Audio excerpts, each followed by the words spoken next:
What's up, everyone? Welcome to Relatively Uncharted. I'm Ryan. And I'm Nick, and we're cousins, and we're here just talking about anything and everything. Each week, we'll bring on a different guest, find out who they are and what they love to do.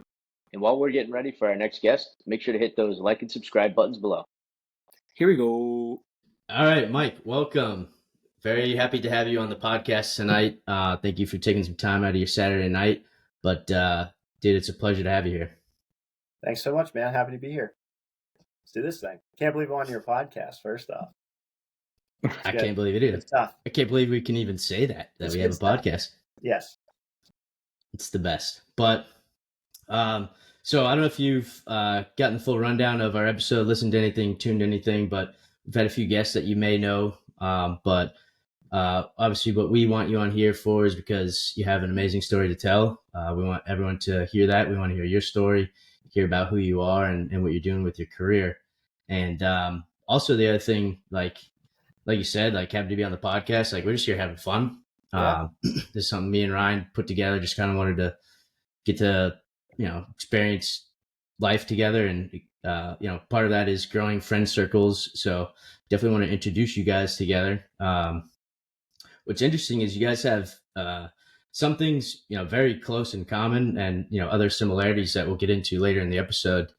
And one of the things we like to do too is like we'll throw in like sort of we're trying to throw in some hot topics, polarizing topics. So there's something that I think, is an interesting story that you guys can talk about together that's similar to both of you. But first thing you may notice from Ryan's blurry camera is he's a Red Sox fan. And to be honest with you, I can't tell that because of that blurry camera, but that's all good. Now I'm seeing the B, so I like it, Ryan. Go Sox. That could be Beantown, could be Boston. Yep. Could be a lot of things. Well, big Red Sox fan. You and me both, man. As Nick knows, I started as a Yankee fan, converted at some point in life, and I'm sure we'll talk about that as well. I'm excited to hear that story. Yeah. I think you have Stockholm syndrome. You've just been in Boston so long that you've forgotten that they're the enemy, but no kidding. I didn't talk to my dad for like a year after that. No Christmas cards, nothing. No, nothing. Total silence. Yeah. He came around. He's accepting you for who you are. That's what it's all about in 2024. Yeah. The other thing, you guys are both Eagles fans as you take a sip from your Eagles mug there, but Ryan is a big Eagles fan, born in Philly. I know that. But yes, lifelong fan. Oh yeah, I guess until like a year ago, but yeah. Until I was born there, and so it's kind of conflict of interest with my job and stuff, so I don't really like publicly say I'm an Eagles fan anymore. And I'm paid by a team. I'm paid by I work for the Cowboys. I don't know if Nick had ever mentioned that to you before. Yeah. Yeah. So I'm sorry to hear that. I know, but so I hadn't really said that in a long time, to be honest with you. I'm an Eagles fan, but season's over and it's kind of off season, but yeah, was born there, and so when I could remember anything about sports, I grew up watching them. Nice. Where are you from in Philly? I was born in Doylestown. Okay. So I lived there for I lived there for like less than a year, and I hadn't been back until actually like I guess it was 2018 by this point. But when they won the Super Bowl that year, yep, I went to the Atlanta game with my dad in Philly, and that was my first time back to the city since I was born there and moved away. So okay, a long distance fan. Never, yeah. Yeah. Same with me. I lived in Philly for like 8 years, and then moved on. So, yeah. Gotcha. Yeah, and then and then you moved down to Florida, right? From there. Am I diving into my story right now? Are we there? We're just gonna pull it out of you, like little by little. We'll just milk it, like meet the parents. I got nipples. Can you milk me? But yes, that's where I met you, right? Yep. So born in Allentown, Pennsylvania. Then we moved to Havertown, Pennsylvania, which is right outside of Philly. It's on that main line there. And then from there, I think at like 8 years old, I moved to Alpharetta, Georgia. Lived there for a few years. And then we moved over to Melbourne, Florida, which is where I met Mr. Nick Nichols. Lived there from 6th grade through 12th grade. And then I went to UCF, also with Nick Nichols, in the same dorm room. Hell yeah. Yes, sir. Wait, you were my roommate? We were in the same room. Remember that? Let's get out of there. A little bit. Stop it. A little bit. Yeah. Yeah. So, and then for whatever reason, the Eagles thing, like, I wasn't even really an Eagles fan until I think it was the 2004 Super Bowl. It was the Eagles Pats. And for whatever reason, that year, living down in Florida is the year I became an Eagles fan. So technically, I've been an Eagles fan since 2004, which to this point in time is a pretty significant portion of my life. So go Birds. Right, and the main point here is you haven't converted to a Patriots fan, no less. No, you know what? They're my second favorite team now, and they've grown on you. They've grown on me a little bit, but deep down, especially now that they're super underdogs. I kind of love watching them suck. I think it's hilarious that they're so bad. But I kind of have to keep it undercover, and I'm like, oh yeah, go Pats. I wish they were better, but really, I'm like, this is just hilarious. The guy with like a Pats jacket on, and then underneath, like if you unzip it, it's always Eagles. Jalen Hurts or something. Yeah. No, it's good. Yeah. It's all good. By the way, speaking of teams, so like all of our teams have had early exits this season, so that's rough. But Mike was there when I officially became a Rams fan myself, and yes, what was that? 2016, 2017, over in Copper Mountain, Colorado. We were at Breckenridge. We were in Breckenridge at a bar. We were watching all these games, and I think it was like the first Sunday of the season or something like that, right? So it's like high energy. Everybody's got their fantasy football teams going, all that stuff, and Nick's sitting there, and he's just like, I don't even know who my favorite team is. What was the whole thing? Like whoever scored the most amount of points that week, or was that it? Yeah. Rams put up like 45 points or something like that. That's the standard. From that day forward, Nick Nichols is a Rams fan. Rams for life. I've owned it. I've accepted it. Cool and kind of ridiculous. So that's how you pick your fandom. And you're extremely ridiculous. Extremely. Yeah. You want to hear it's even crazier? Is I've never even been to LA. So why would I be an LA fan? Like other than some sort of bandwagon? Like, but proof. You have receipts that I was a Rams fan before they won the Super Bowl most recently. Yeah. Before they've had. It's legit. You've been a Rams fan for like 8 years now. No, get out of here. Stop it. When did the Rams move to LA? I think it was probably the year before I became the LA Rams fan too. I think it was right around then. It was probably it was pretty close. That sounds, if it was 2016, it sounds like, I think that's pretty close to when they moved out there. Yeah. So you've been a Rams fan for pretty much their entire franchise history. Yeah, that's right. LA wise. Well, LA was, yeah. Well, they were LA before, right? Then they went to St. Louis and then back to LA. They came back. Okay, so their newest stint. More to the story, guys. More to the story. There's more. We're peeling back the layers of the onion here. Ogres are like onions too, and I used to be a Tennessee Titans fan, and when I became a Tennessee Titans fan I think it was like their second year in Tennessee from Houston. They were in the Super Bowl and lost by a yard to the Rams. That's correct. Yeah, so that was like 2000, 2001, something like that. But anyway, kind of going back. Yeah, it's like, hey, listen, you've converted to the dark side. I've since converted to the dark side of my teams that just have let me down for so long. Yeah. And now I'm a bandwagon fan. But it's too bad. That's it, full circle. So I wanted to touch on real quick about why we were out there in Breckenridge, Colorado together, because I just think it's kind of ridiculous. So I was never a runner. I think Nick and I are about the same. Like we were never runners. We never considered ourselves runners. Like I hate it. Point where I had never done a 5K. I'd never done a fun run. I'd never done 10K, right? Nothing. First run I ever did was with him and our group of buddies. And we went out to Breckenridge, Colorado, and we ran a half marathon up a mountain. Like it started at 9,000 feet, went up to 12,000 feet. And I mean, think about it, like we're training at 75 feet elevation here. You're training at maybe even less. So the first run I ever did in my entire life was a half marathon up the side of the mountain. And we about died. Yeah. I could have guessed that part. Yeah. We did about die. and then it became a thing. Then we did it the next year. They were like, we love this. In we love Vermont. this misery. And that one, I'm just going to share a funny story here for a second.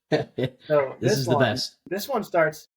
So someone did die that obviously day. the elevation's way different. It's like 4,000 feet of elevation instead of 12,000. But this one's like straight up. You pretty much go straight up this mountain and then straight back down this mountain. So I get up to like, I don't know, I might have been 10 miles in or something like that. And everything just cramps up from my waist down. Oh, no. I can't walk. I can't do anything. And I was lucky enough to be right where the gondola was that could get me back down the mountain. So I had to like crawl up to this gondola, and there's this like 16-year-old kid working it. And I was like, you gotta let me get on this thing, man. I'm going to die up here. Like, if you don't let me on this gondola, I'm not going to make it down. And he like argued with me. He was like, you didn't pay. I don't think I'm going to be able to do this. I have to talk to my manager. So eventually I got on the gondola and took me right back down. And my group of friends were so nice. They still gave me that medal at the end. I don't think I still have it, but yes, there's our running adventure stories right there. Yeah, it was best too. It was like that's around when like Snapchat was big. Like I think people still use Snapchat, but like I remember watching your story, and it's like you're sitting alone in the gondola going down. You see the background of the mountain passing by, and he's like, we did these stupid ass mustaches, and so you see him like, well, guys, I failed, and then like you turn around, and the gondola just go. The first Snapchat is like, all right, here we go, let's get this, and then the very next one is gondola coming down. Well, I failed. Yeah, bad news, guys. Yeah, but haven't run since. Haven't run since. Nightmares about it. all you have time for now is about running for groceries, but no kidding. Yeah. So and all that started too is like we do this thing called the Mancation. We try to get the group of boys together from back home. Everyone's got their own lives. We've all like ventured off into other segments of the country, so it's not easy to get everyone together. But I think you maybe even came up with the idea, coined the name, full 9 for all that. Like, and then everyone's the best part too is that everyone is all about it.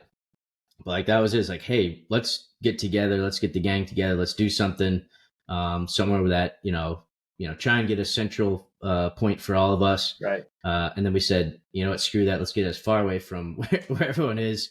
And we ended up in Colorado that year. But it's just a way to keep the friends together, keep the Florida friendos. It's so easy to not the Mancation together with our friends. So it's like somebody just has to bite the bullet and say, this is what we're doing. This is when we're doing it. And I'm booking something. That's the only way to do this. It's great that we do it. Yeah. And then all of you guys now have kids. I'm the lone wolf right now, holding it down, going stag, but who knows what happens until our next one.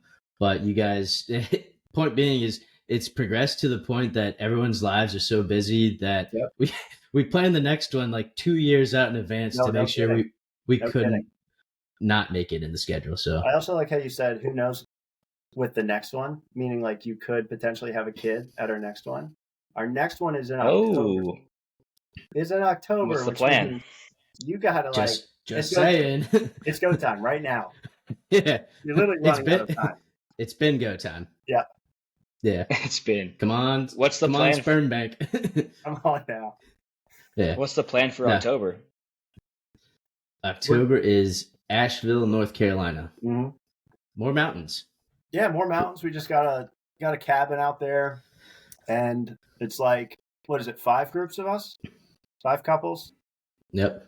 And then now 1, 2, 3, 4 kids. So 2 other guys in me and Nick's inner circle. The 3 of us, we're all 2 years old now, 33 years old. Go through life, everybody's across the country doing different things. Somehow it turns out that Casey has a daughter. I forget when her birthday is, but he has a daughter first. A few months later, I have a daughter. A few months after that, our other friend Joe has a daughter. So it's just crazy how life works out, and the fact that all 3 of us had little girls, like one after another. The year of girl dads. You're a girl dad, so you're next. All my friends are girl dads.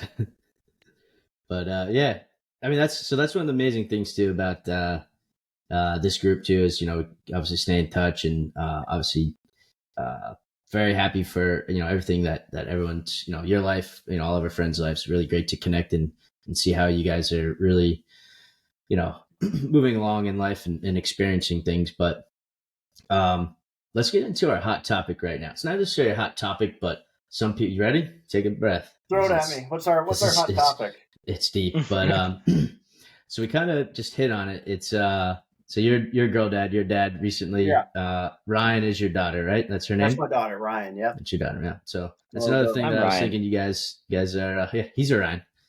Yeah. Middle name Ryan. Daughter's name Ryan. And your middle name's Ryan, right? Yeah. So she was named after you, right? Yeah, technically. And then my wife's middle name's Elizabeth, so we named her Ryan Elizabeth. So she's named after both of us. Yeah. There you go.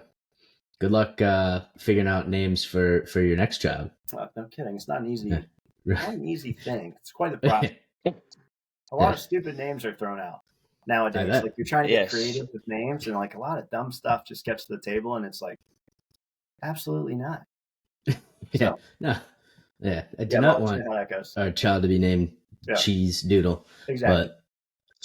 But some people are unique, But anyway, what I was getting at is I learned this as we were preparing for this episode, but Ryan was conceived through IVF.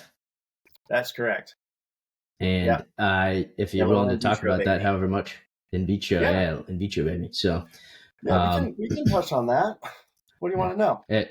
Here's the other similarity for you guys is Ryan's siblings, older brother, older sister, are twins, and they are in vitro babies.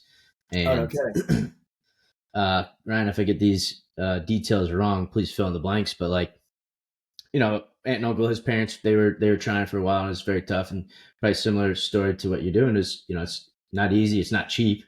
You have this, window, this period to do things, and it's like get it right, or else start the process all over again. But and also the other point, I guess, is in vitro babies, generally it's very common, just due to the science of it, they can be twins. Like these are these rare stories we hear about, like these octuplets, like they're in vitro babies. But Ryan, I don't know if this detail is accurate, but is it almost like you're kind of were like a miracle, like you were conceived through natural means, and which is kind of just very different because your parents tried for so long for Alexis and Davis.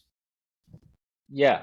So they tried for however long that was, and like you said, time kind of got in front of them, and so they went with that process and had Alexis and Davis.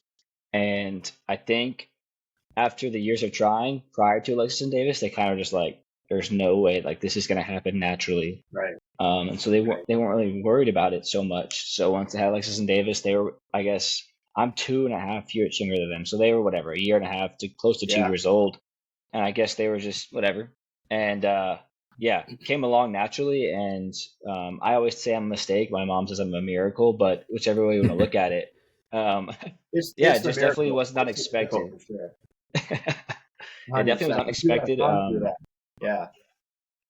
It's crazy though. I mean, they had tried for however many years it was, and it can be long and daunting. And I don't know what it was like. I never experienced it, but just hearing stories and whatnot, it can be like, what's the word, like, deter you from wanting to go through this process any longer, because it can just be so, I guess, like emotionally painful. And so just to become natural later on, it's just kind of a weird thing. But yeah, I mean, that's the dream right there, like to go through that process, but then to have one naturally after the fact, like, man, that would just be the best thing ever. Because the thing with IVF is like there's no surprises at all throughout the whole process. Like there's so many surprises that happen when you do it naturally. Like you don't know what the gender is, and like just all these things, right? And there's none of that is the case when you go through IVF, because you know what each embryo is, and there's this whole like ranking process on which embryos are rated higher and all that stuff. So you kind of know exactly what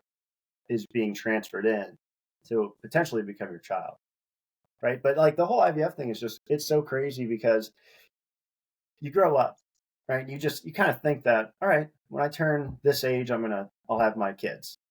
right? So like we have that kind of thought in our minds that that's how that process works. And then when you get to that point in life and you're trying to have a child and it's not working and there's no answers, it's like, what the hell's going on here? You know, we're getting all these tests done and my stuff's fine and her stuff's fine. So it just becomes like, it's just frustrating, right? It's like, you just want some answers and there's just nothing out there. So that's when you turn to something like IVF, which is what we did. And it's that process, man. It's like, it's hard for a dad to go through, but it's like nothing compared to what the woman goes through, right? Like, it's crazy. It's really crazy. The things that the woman goes through, the shots every single day, just the mental struggle of it all, and the hormones shifting and all kinds of stuff. So it's a really, really crazy process. But yeah, I mean, we got fortunate because it worked in our first cycle. We had to do something called IUIs first. So we had to go through 6 IUIs, which is super. I mean, you can only do one of those per month. So there goes 6 months after trying for 3 years. And then finally you get into IVF and you do that. We did that first cycle and it worked that first time, which was like, thank God that it worked that first time, because having to go back through that again after a failed one would have been really, really challenging, especially for my wife. The one misconception that you pointed out, Nick, actually is about the twins thing, which is actually not that common. It seems like it is, but nowadays practices have changed a lot and you can only transfer one embryo. They used to transfer multiple embryos, but now they really just transfer one. That's kind of what's most commonplace now and the safest for the baby and safest for the mom. So we actually had a situation just like that. We transferred one embryo and the embryo actually split in the process. So for about 6 to 8 weeks, we actually had identical twins coming. In about 8 weeks, one of the twins stopped developing. So we were left with our beautiful little girl, Ryan. So yeah, it's a crazy, crazy process, but I'm thankful that it's out there. We were like really hush hush about it all as we went through it, but now it's nice to like opened up and start talking about it because it's a lot. Anybody going through it, it's a lot. You don't really want to talk about it, so you know we're some people that are now open and people can come to us and ask us questions, and we're happy to help them along the way. So random addition to that,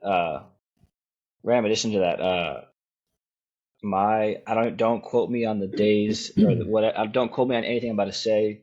All I know is that like at some point, my parents expected three kids, or there was 3.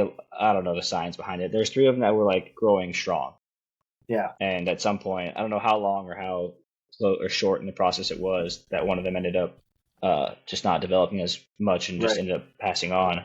Yeah. And so I guess just another similarity there. I don't know the details behind that, but yeah, I do know that there was a 3rd at some point.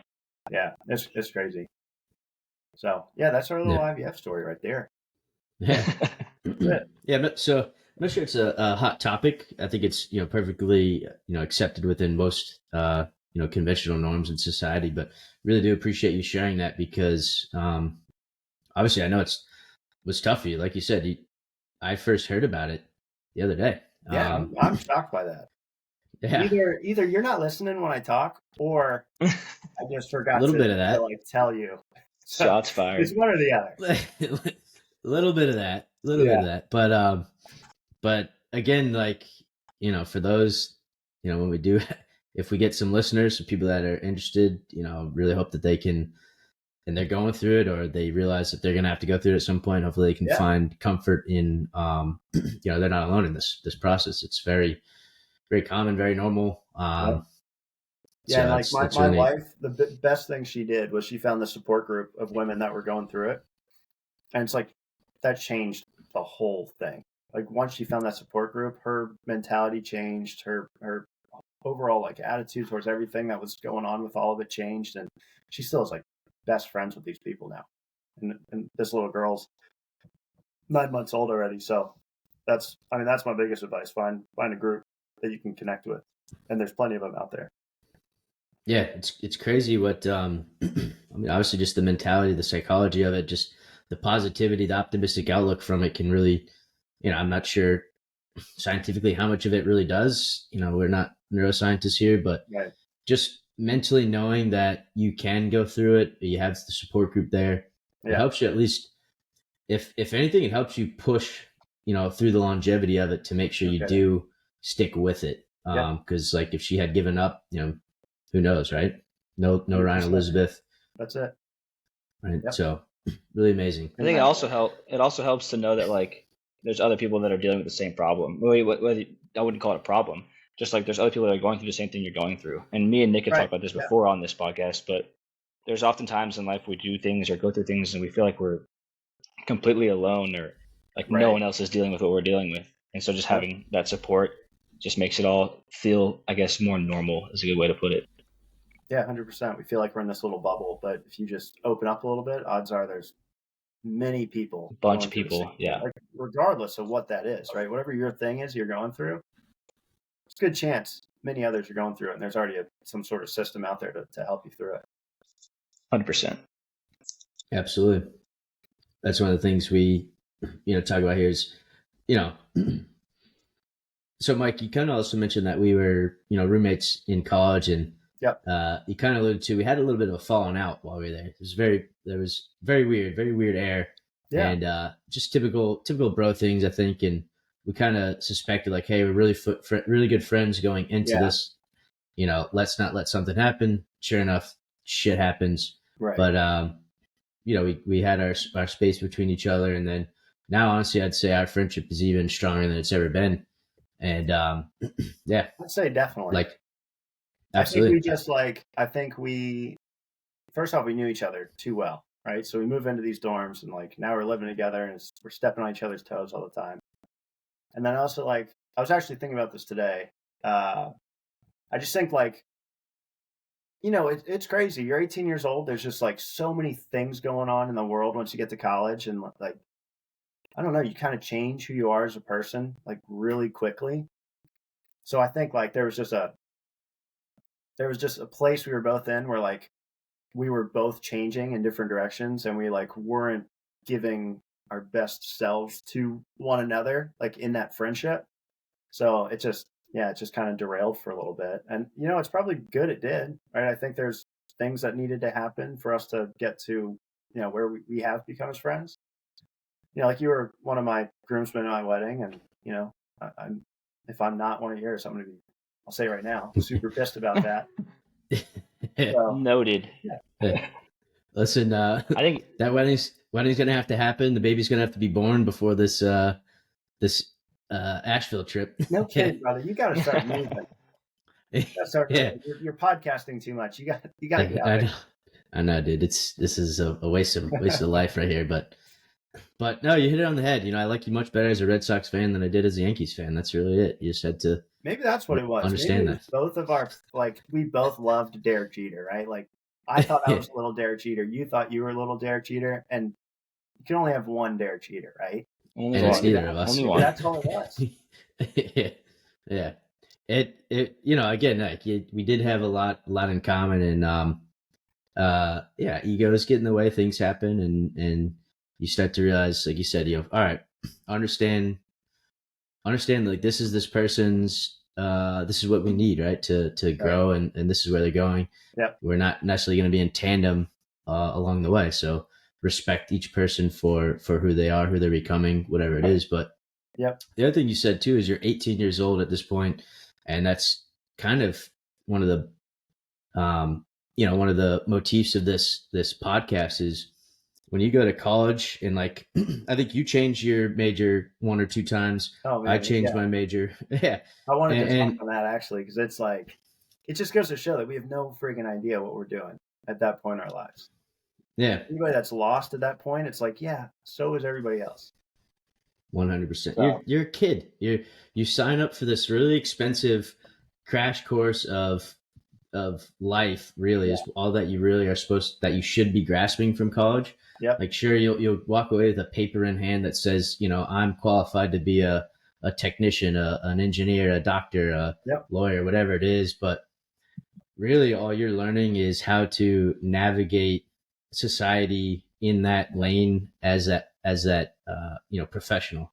That's really what it is. Yeah. It's like the content doesn't even matter. It's like, it's just like how do you become a more professional and more like upstanding person through those 4 years, which I had some down times with that, but then I also had some up times with that. You know what I mean? Like, so it's just interesting. Like, I went into college as a criminal science major because I liked some of those like criminal like science CSI shows, like CSIs and stuff like that while I was in high school. Get to UCF and I got my first schedule and it was like all science and chemistry classes. And before I even took my first class, I was like, no, what am I doing this? I was like, I didn't realize this is what this was about. Yeah. So then I went to like business administration or some like super generic thing. I'm starting to take a couple business classes. Still didn't know what I wanted to do. Like my older brother is a super smart guy. He's economics. So he works for like the IMF and he does some smart stuff. I don't even know. And I was like, you know what? Super smart guy. Yeah, maybe I should be like him. So I switched my major to economics. I took microeconomics one semester. I got a D-. I took macroeconomics the next semester. I got a D+. So then I'm the right like, way. Okay, so economics isn't for me. So then I went into finance, and that's what I ended up doing. I did a business finance degree, but no freaking way should I have done business finance. Like, I wish there was just a sales degree because that's what I should have done, or like marketing or something like that. So really, I just went through the motions. I didn't like what I was studying, finance. Like, I still don't have much of an interest. Like, yeah, I like investing my money into the stock market, but I like somebody else to choose what it goes to. So what I did that I think helped me out the most in college is all the other stuff I did outside of my schooling. So I worked for a bunch of different things. I mean, like, first I worked at a grocery store first, and then I worked at a hotel. And at that hotel, I got an internship. Some random dude who owned a bunch of hotels up in Pigeon Forge, Tennessee. So I did that for a summer. At the end of that internship, I then got a job in Pigeon Forge at the Bubblegum Shrimp Company, which I then transferred back to the Bubblegum Shrimp Company on Orlando. Then I went and worked at Doubletree I did that already. Then I became a technical recruiter. So I was like recruiting people for IT roles.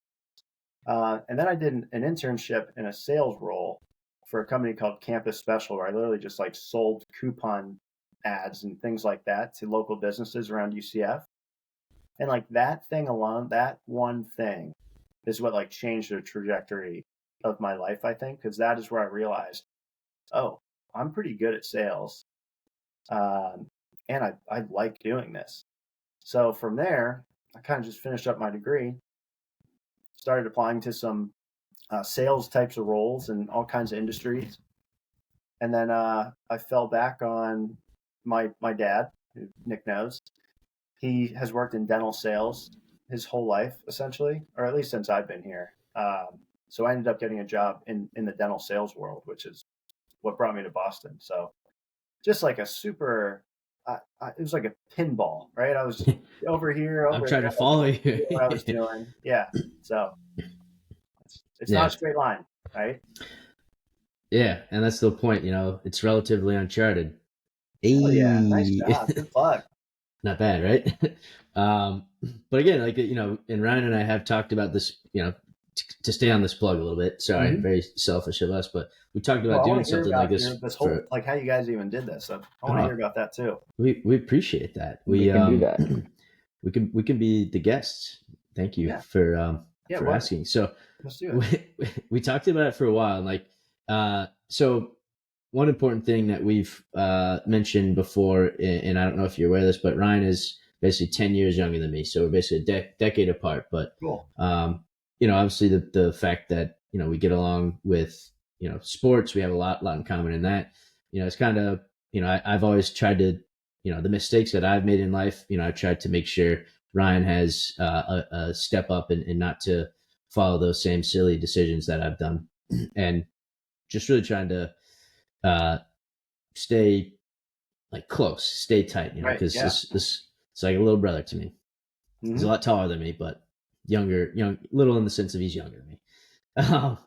But anyway, that generation, I think, really kind of, the advantage is, you and I can come on this podcast, and like other guests who are our age, older, or even just, old in between that generation can talk about the experience and really help them along. But the other thing I think is that generation is so, like, we had cell phones in school, but like these kids grew up with smartphones. Okay. They grew up with computers in their pockets. So like, and they're on TikTok, they're on Instagram, they're on all these things. And so I think podcasting is kind of like that generation's like, it's hot for them, right? I got just another white boy on a podcast. Like that's my boy down the street and he's on it. Right. So just kind of something that resonated for both of us to make it happen.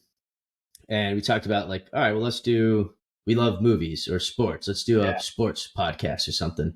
And then we gave that a shot. We actually did one episode. We talked about the Patriot. I think we still have that in the vault. That was a long time ago. So this has been in the works for like quite some time now. We've tried a few times, made a few attempts at it. Nice. But so a lot of talk. A lot of talk. Yeah. It all starts with a lot of talk. Yeah. It's all about like transitioning to action. We're idea guys. That's the hardest thing, man. So I think go ahead, Ryan. No, but go ahead. What was your question? Who was the driver here? Like, who finally pushed the other person over the edge? Because there's always one person, right?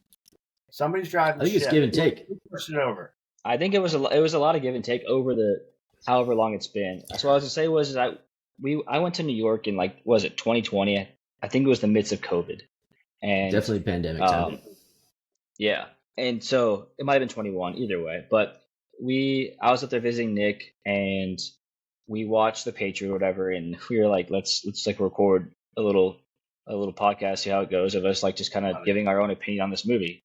And so we did it. And then we never did anything with it. Like I don't think we ever watched it or listened to it or anything. And so then, over I guess 4 or 5 years now, whatever it's been, 4 years, we've texted and talked about it and chatted about it. But Nick touched on it. We thought about doing sports. We thought about doing movies. And the way I like tell people is how we come up with it, and is we didn't know what we wanted to do. Like we kept coming up with ideas. We kept trying things. We would talk on these different calls and these different video FaceTimes, whatever you want to call them. And we had no idea what we wanted to do. And so like within us not knowing what we wanted to do, we're like, what if we make a podcast about people that are out there that have no idea what they want to do with their lives? And we bring people on and kind of just like give them ideas or help, whatever it is, just kind of like talk through the stuff. Because I wanted to touch on this when you were going through it, like the both of you were talking about y'all's college phase and kind of what happened to the two of y'all and whatnot. Like that's a huge, huge growing time for people. Like you grow up a lot in that 18 to 22-year-old range. And me being 23, I just like experienced a lot of that, a lot of growth in the past 4 or 5 years. And so I know like there's plenty of kids out there that have no clue what's going on. And Nick, obviously being 10 years older, he's wiser and he's been through it. We were like, why don't we just talk about not knowing what the hell to do? And you know what's funny? Nick, you and I still don't know what to do, right? It's just like a constant thing in life. You're trying to you're just constantly navigating our way.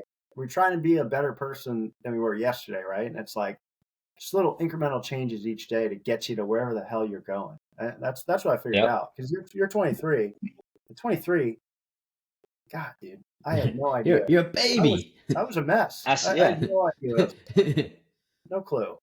I was actually still in school. 5.5 years to get out of UCF. I was actually still in school at 23. Me too.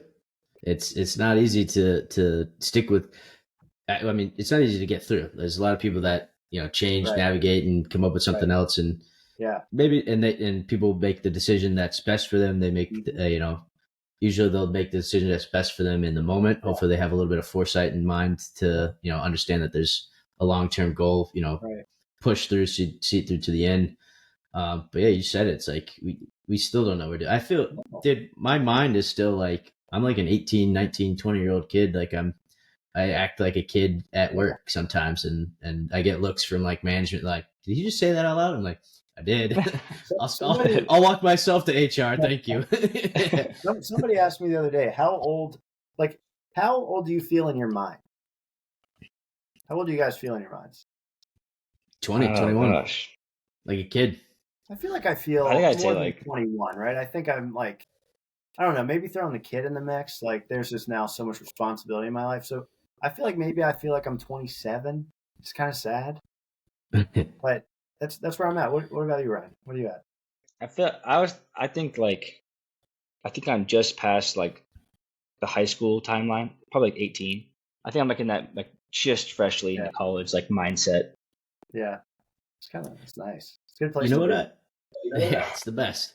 But I think that's what it is. Is so like, Mike. I don't know about you, but like that was like around that age, 23. You know, you feel 27. Like even you're still semi-athletic. Like if we ran the Fenway Spartan race a couple years ago, whatever.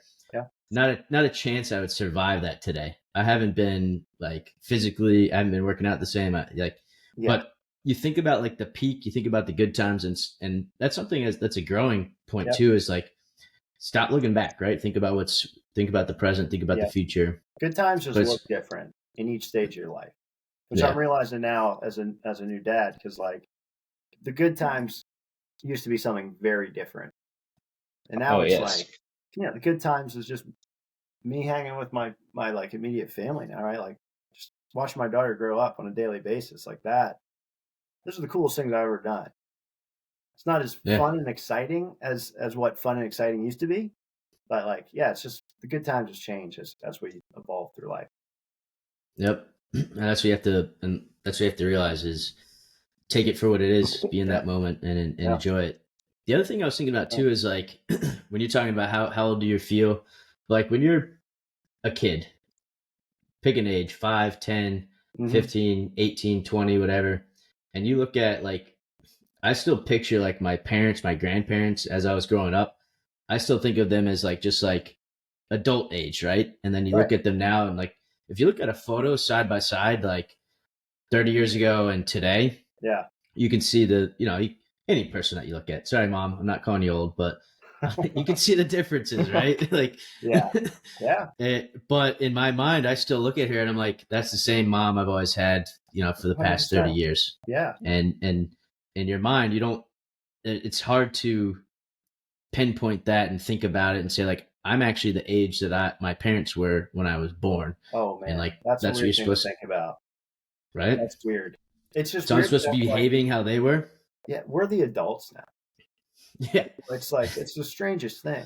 I was thinking about it the other day too. Like, remember when you were 16 years old and you met somebody who was in their 30s? You were like, God, that's pretty old. You're old. Like, some kid the other day at the grocery store was like, yes, sir, like calling me sir and all that stuff. Yeah. Like, damn it. Right, sir. Mind your manners. Yeah. Don't call me that. Stay off my lawn. Don't call me that, son. Yeah. Listen here, sport. Yeah. I was running laps around you back in 08. I was thinking about this the other day, which I just talked about randomly too, just out of nowhere. And I wrote a little thing down. I like to write like if I have a good little idea or thought in my head, I like to type it on my notes or whatever, kind of keep it there to remember better. But I wrote down this little paragraph. But one of the sentences I'd said is like, it's weird finally being an adult and understanding that your parents have been getting older just like you were while you're growing up. So like to Nick's point, like it's like you're saying, Mom, it's been past 23 years of my life, but no, she's 23 years older now than what she was when everything started for her. And so it's like you don't really notice it because you're so focused on yourself as a kid, and you just whatever is in front of you is what you're worried about. But now I'm like looking back, it's like, dang, like time's gone by, right? And they've gotten older just as I have, and just life's just a precious thing that you kind of just don't take so seriously very often. Yeah. And they're going through their own stuff too, right? Like everybody. So it's like it's 30 years later, but like 30 years of experiences and challenges and good moments and all that kind of stuff. So yeah, it's crazy. Yep. Yeah, they're people just like, you're a person. They have their own lives, and as the kid, forgiven to not, acknowledge that and give them their space, like mom, mommy, mom, mama, like a little Stewie Griffin thing. But like, when you look at it, like, dang, I was annoying. Like, and until you were like 16. Yeah. Maybe older. No kidding. Yeah. Yeah. So I guess moral story here is like respect and love to all the moms and dads out there, right? Yeah. 100%. Absolutely. Love you, mom. Love you, dad. Love you, Aunt Laurie. Thanks for listening. That's our running joke, Mike. she's our number one fan.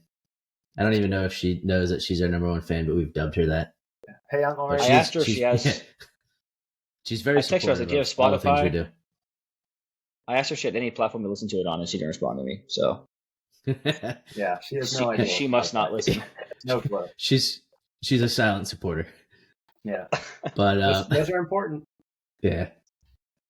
Nice, man. So I think we're getting to a good point to really segue. We kind of touched on the the pinball trajectory of your career, and how so ultimately you landed on sales, right? And you start as I was familiar with a little bit, in high school. I remember you working at Winn-Dixie.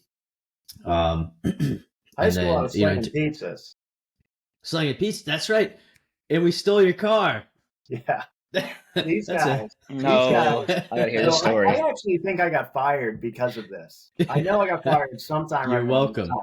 You're welcome. I parked I parked my truck out back of the pizza place, and we get a delivery. So I go out back, and it was us who ordered the truck. It was one of our friends who ordered this delivery, but obviously I don't know this. I just get the slip, and they tell me where to go. So I drive my truck to this house in this neighborhood, pretty far back behind the pizza place, and I recognize the house because I know one of my buddies lives there. So ring the doorbell. He comes to the door. He's wearing a dress. All right? That's the first thing I see. He's wearing a dress. Next thing I know, I turn around and my truck is backing out of the driveway because Nick had gotten in the truck bed. I had one of those toppers on the back, so I couldn't see him. Nick was in the truck bed, snuck in at the pizza shop. There's this little window between the topper and like the cab, and he's like snaked his way in there into my cab, takes my car. And they don't take it for like a minute. They take it for like 20, 30 minutes or something like that.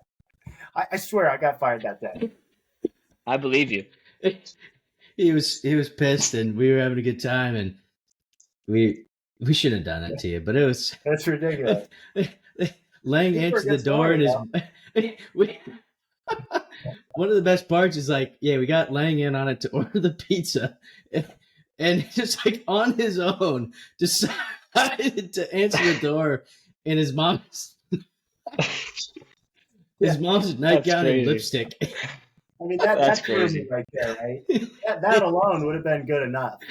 But then the whole heisting of the car too, like you guys, you nailed it. And I'm no longer. So another similarity. Today you can look back at it. Oh my God. Okay, were we about to talk another about similarity, Mike? What's that? I used to deliver pizzas in high school as well. Let's go, man. Was it called New York never Pizza? Never had my car stolen, but I delivered. What was that? Was it called New York Pizza? No, unfortunately, it was just basic old Domino's. Oh, the old Domino. Nice. Planet Pizza would have been better. Yeah. Yeah. Oh, that's funny. But yeah. Where were we going? All right, so we stole your car. I used to be a pizza boy, and then you're in sales now. You're in sales now. Along the way, you had hospitality roles, service roles, and then you landed. And the other thing I wanted to highlight too is like, it's important for these people to understand how you got there. And you kind of touched on like you just kind of tried things. Like you took an opportunity. You said yes to this. Like, I don't want to deliver pizzas, but like I gotta pay for gas. I don't want to. Right. I don't want to work at this hotel, but it's part of my major. I don't want but doing that led you to meeting this person who owned a bunch of a hotel chain in Pigeon Forge, which got you experience to that, right? Yep. And then then you got Bubba Gump, led you into the next thing, then you got into sales. Yeah. Something else you guys have in common that is very not so unique, but something that a lot of people should consider if it's right for them is both of you guys were, you were in a fraternity each, and you both, Mike, I don't know, were you president? Did you have a leadership role in that fraternity? I was like the secretary at one point, but that's it. Put it on the resume. Yeah. Put it on the resume. Yep. You did something. I think we lost Ryan here, but there he is. You back? Yeah. Yeah, I'm good. Yeah. But anyway, you guys did a fraternity, everything. And what's I guess the point that I want to bring up about that is like, you had a great time, right? You know, they're notorious for throwing parties and having a large social presence and gatherings and network. And that's the big word, is network. You met people that connected you to something, and it's something that's, lifelong for the most part. Eventually everyone, grows up apart, insert, however long of window, 10 years, 30 years, 50 years, whatever. But those are friends, those are connections. That's a network that you can tap into and say, hey, man, I'm really doing well in sales, but it's not for me or whatever. Like, what do you got in your line of work? Like, that's something that you could tap into. Yeah. And I don't know if either of you have taken advantage of that, but man, I've taken advantage. So I've heard a lot. Honestly, I think joining a fraternity is probably the best thing I did at UCF. I was at a place before I joined the fraternity. I almost left and I almost transferred to the University of South Carolina. I just wasn't happy at UCF, and Nick and I are falling out, and I just kind of felt like I don't know where my place is. And UCF has 60-something thousand kids, right? So you don't know where your place is. That school can feel really, really big. So joining the fraternity, it made it feel a lot smaller, right? Because I became part of this group of people. But yeah, the relationships I created from that, the network I've built from that has been, it's been amazing. It's helped me out in multiple areas of my life. So the internship I did, the sales internship in college, I did that because one of my other fraternity brothers, shout out to Mr. James Craggs, he did it before I did, and he knew I was interested in sales as well. So he kind of passed the torch to me. So that's what got me into the world of sales right there. One of my other fraternity brothers, Justin Edwards, shout out. I'm the godfather to one of his kids. Starting my second company right now, and quite a few of my fraternity brothers are in this space in some capacity. So I'm going to be able to work with them, and they're going to help me kind of get my foot in the door and all that kind of stuff. So yeah, man, I've been able to tap into that network for 15 years now. Some of the guys I still talk to on a daily basis are all from my fraternity as well. Actually, today, I'm a new business owner, which I'm sure we'll talk about. And as a new business owner, there's a lot of stuff you just have no idea about. And for me, it's the accounting side of things, it's the tax side of things, all that kind of stuff. So we're getting into tax season. So I got to figure out what the hell am I supposed to do now? So one of my old fraternity brothers is now, he's like a tax accountant. I'm literally texting with him earlier today, and he's now going to be my accountant through this whole process. So yeah, I've been tapping into that network for a long time, and I'm glad I have it. Yeah. So. And that's absolutely what you're, that's the point. It's take advantage of these moments. Same thing that Callie did for the support group for IVF is find like-minded people that you can connect with, resonate with, and it makes the big world seem so much smaller and manageable. That's it right there. But it's a massive network. And so, funny story, I hadn't seen Craggs since probably your wedding, which was 2018, 2019? 2019. Yep. Yeah. Good. That was Callie texted me, said, hey, make sure Mike knows our anniversary. I almost a little test. I knew, honey. If you listen, I knew exactly. Yeah. We're going to get you in trouble here. No, but I hadn't seen him since then. And obviously part of it was COVID hit in 2020. And I don't know if He and I were almost roommates once, right? He was in Jersey. Right. I was looking for an apartment. We kind of looked at one. Yeah. But anyway, great dude. And hadn't seen him since then. Like maybe November or early December 2023. I'm going to my typical coffee spot in the train station that, it's a big, work right near, it's called Moynihan Train Hall, which is next to Penn Station, is New Jersey Transit where I come in. So that's where I go to my coffee shop. Moynihan Train Hall is where Amtrak is, and that connects, New York City to the rest of the world. Right. And grab my coffee. I'm walking away, and this dude taps me on the shoulder. And it's like, 8 a.m. on a Friday, Thursday, whatever it is. And I'm just like, what? I got to go to work. What's going on? It's like, I look over, and I was like, oh, shit, James, what's going on? Randomly ran into the dude at a coffee shop, right? Yep. And he's like, I guess he's in Philly now, and he was commuting, going back home after the week. But yeah, man. Like, I love that right there, because that is what you guys are trying to create, right? Friends meeting friends. Like, you've tapped into my network as well, just like I've tapped into your network. It's an awesome thing. Maybe one day I'll run into Mike in a coffee shop. Yep. Yeah. Listen, at a Phillies game, no less. Something that completely unexpected. Just two random events that somehow your paths cross, which is awesome. But yeah, it would be very cool if that happened. But it's just you nailed it, right? It's all it takes is just making a connection, and who knows what happens next. But right. But yeah, super super crazy. Like New York City is like the biggest, the smallest big city in the world. Things just happen like that. But that's cool. Yeah, so let's get into it. You talked about your new job. That's what I wanted to lead into there. But is there any background we should learn about, your experience as a sales rep? I think you were a traveling sales rep for a bit, and then became more localized. You got your MBA. You started advancing in your career. Are you still doing that? Obviously to keep an income flowing in while you're building out your business. Is that the phase you're in right now? Yep, that's the phase I'm in. I don't know how you can do it any other way. It's like, unless you're willing to take a ton of investment money and just dive full in, which sounds great, but it's scary, So yeah, that's where I'm at right now. So I'm working my day job, and then I started one company back in September is when it officially started. And it's within the same industry, but it's totally different. I'm not competing in any way. I'm literally just, I'm helping dentists or independent dental practices decrease their overhead, essentially, on things like supplies and products, services, equipment, things like that, by partnering with the dental companies that they purchase from. But I'm able, because I've got a bunch of these dentists underneath my umbrella, I'm able to create collective buying power for them.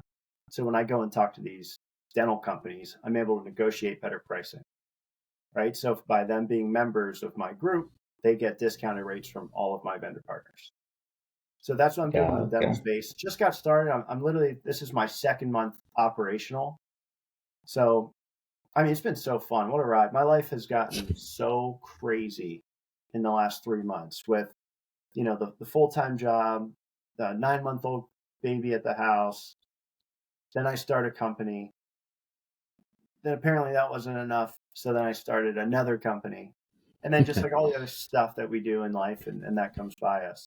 So it's been a hell of a ride. I got to partner with one of my really good friends that I met in my previous job. We've been talking about doing this for years and years now. It's exactly the same story about you guys, right?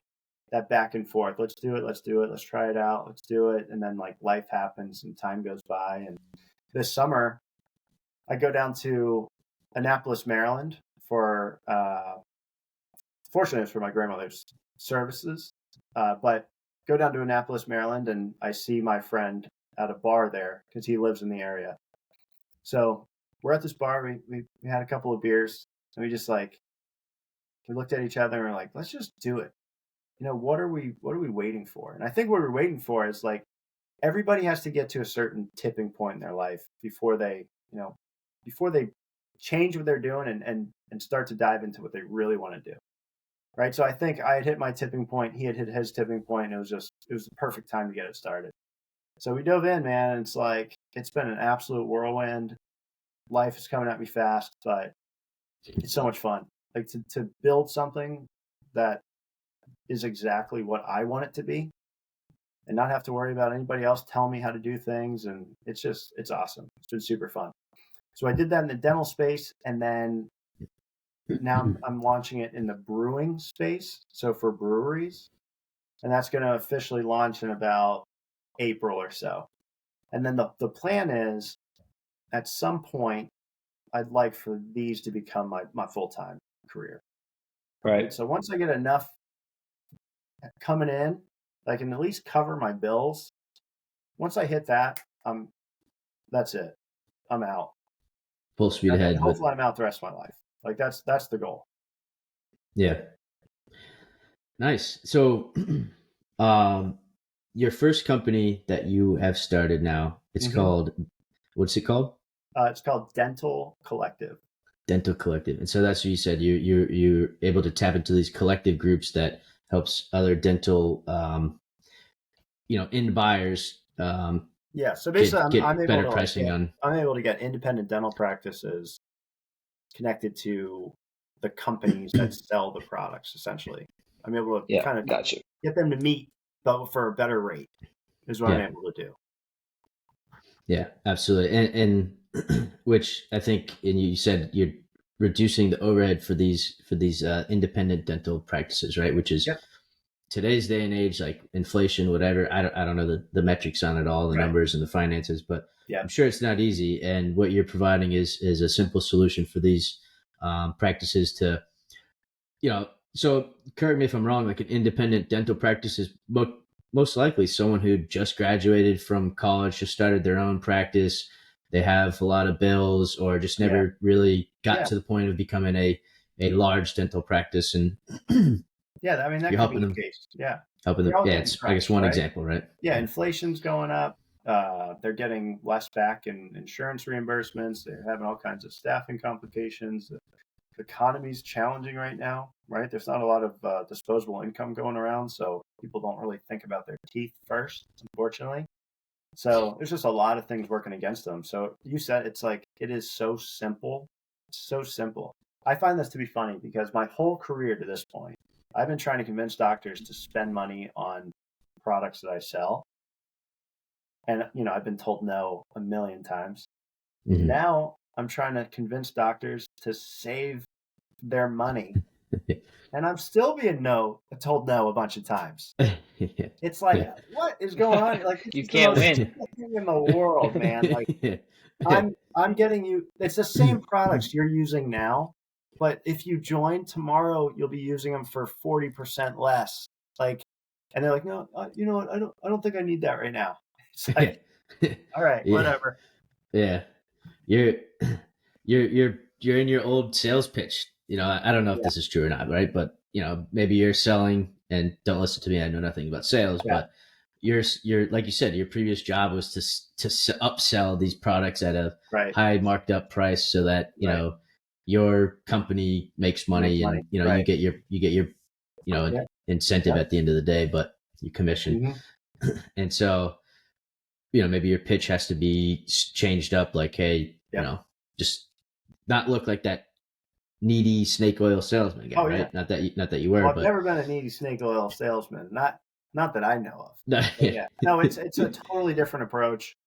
It's more of like a consultant type of role. I'm just trying to help them. And now I understand kind of the way they think, right? I understand about increasing production within their practice, or the importance of increasing case acceptance, and like all these different things. So I'm like tailoring my pitch based on the vendors I have, how we can accomplish those things, or how we can take care of some of these pain points that they've been experiencing within their own practices. So it's cool, man. It's been a lot of fun, and I just hope it just keeps growing and growing and growing and growing. Yeah. I mean, as long as go ahead, Ryan. Sorry, I spoke a lot there. No, you're good. So just a question about it. So like, so you make commission off like the sale, obviously, but does the independent dentistry, do they pay you a monthly subscription to be part of your collective? Is that how that works? Yeah, exactly. Yep. So it's there's a monthly membership fee. So they'll pay me a monthly membership fee, and then for the vendor side, they'll pay me a whatever pre-negotiated rebate percent. So it could be like 3%, 5%, 10%, whatever, based on kind of margin of the product and all that kind of stuff. So we got membership fees coming in, and then we've got the rebate paid out. Some companies will pay it monthly, other companies will pay it quarterly coming in. Okay. Awesome. That the subscription model is, kind of the new model for the new age model for everything, right? Like, it is, and that's actually that's one of the things I'm up against, because like everybody's doing a subscription, right? And so like all these people are just being dinged little bits here and there and there and there, and everybody's thinking, right, when you're trying to like cut back on your budget.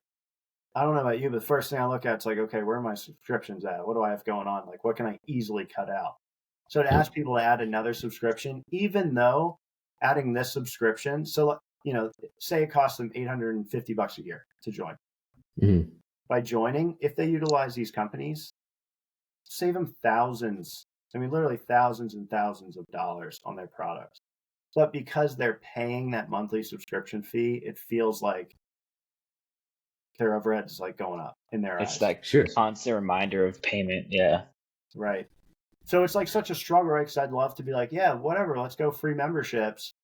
I'm still getting money in from net sales to all my vendors, but it's like, no, you know what? Like, I'm providing a very good service that's going to save you a ton of money in your practice. And also, like, it's a business, right? I still have to go out and I've got to go work with these vendors, and I've got to create these relationships. I got to do meetings. I've got to go to study clubs. I've got to travel. I've got to stay in hotels. I've got to fly, all this kind of stuff. So it's like, I'm running a business here. So it's like trying to balance all of that and create something that makes sense for everybody. But people are so quick to ask for something for free. It's like, so you're always up against that. Yeah. I don't know. Obviously, I don't run a business on my own. I have my experience in the industry that I'm in, and but I know that the Blue Apron model, the Uber model, whatever. Like their whole strategy was like, here's your free subscription for a month, you'll get this, and then they hope that you stay on so that you then sign up and continue with that additional revenue. But for you, does it make sense to say like, hey, we can give you 3 months free of the subscription or whatever, but when you do sign on, you need to purchase X amount of volume in order to keep the rate that you have or whatever. When you sign on, it will be $10 more a month than it would have been if you just sign on today without the free subscription. That's the other thing about being a business owner is like, you can make those little decisions, right? If I want to do that, like if I'm talking to somebody and, just try it out. I'll give you a month for free. Yeah, you don't have to go up to a manager and say, hey, am I approved for this? Yeah, so it's like I can make those decisions. It's just I need more paid members. Like it's kind of the priority. So right, that's what you're up against. Yeah, like you said, you have expenses that you have to cover. Exactly. But yeah, it's fun, man. And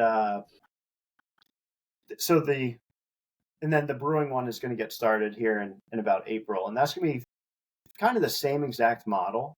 But what's going to be interesting about that is I've never been in the brewing space. So I'm going to have to go out and kind of meet the vendors and figure out who's supplying all these breweries with what. And so that's going to be a lot of fun. And it's going to be a pretty big learning curve, but I know this model will work as long as those vendors or those companies are willing to offer a discount to breweries, which in my mind, I think they will, right? Everybody wants some sort of competitive advantage over their competition, and this creates that. So yeah, that's going to be a lot of fun. We're going out to Vegas in April to go to the National Brewers Conference or something like that. And that's where I'll meet all these vendors, and I'm hoping that's where I'll start signing some of these partners, and then from there it's go time. That'll be a big trip for you. Yeah, it's gonna be fun. It's gonna be a lot of fun. Yeah. I wonder if I'll have any beers. yeah, just a few. You gotta convince them you believe in your product too, right? So this beer is made from the products that were purchased through our model. Exactly. So the dentist one is called the Dental Collective. You said, and you said you're having so much fun going through the process of, you don't have enough on your plate, right? And so you're like, let's start another business because but the thing that you did identify is that you see the model, you believe in it, you see the how it can be successful, and you see another industry that you've have a passion in, and I want to talk about that too as well. There's something interesting that backstory that I want to share for the guests, but you found another business, another industry that do you think this model would apply to, right? And it's in the brewing space. And what's that company's name? So that company is called the Brewing Collective. Oh, so I've got this grand scheme going on, right?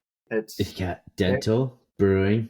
There could be a whole bunch of them. Like that's kind of my goal. It's the way I've built this. It's pretty copy pastable, and I think that's I was going to ask you that. Yeah, that's kind of what I want to do. I kind of want this to become like the collective companies, right? Okay. And then just have a bunch of different lines underneath that. I kind of saw what you were doing there, but I did, It's all. You guys were talking, when we started talking about me coming on the podcast, I'm talking to my wife the other night, and I'm like, God, I feel like this is going to motivate me to want to have a podcast. So I don't want to step on your guys' toes or anything, and I probably won't. But if I did, I'd call it the Thought Collective. The Thought Collective. Right? We will be. Yeah. I love it. We'll be partners in it. Let us know when you're ready to start it up. Yes, sir. But listen, once you have a lot on your plate, you got the Dental Collective, Brewing Collective, the Ryan Elizabeth Collective. You got a lot going on, Yeah.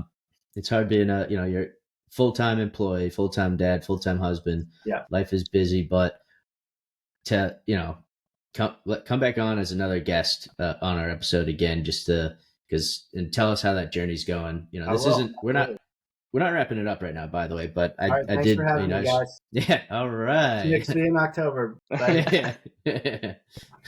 Not before I see you. Yeah. But no, but we would love. We got to get back on to get you that Dot Collective, juice flowing. Yeah, man. So you feel it, because I love the idea. I want you to stick with it. Yeah. But so a little backstory about Michael. And when we were roommates, and what do you know that I don't?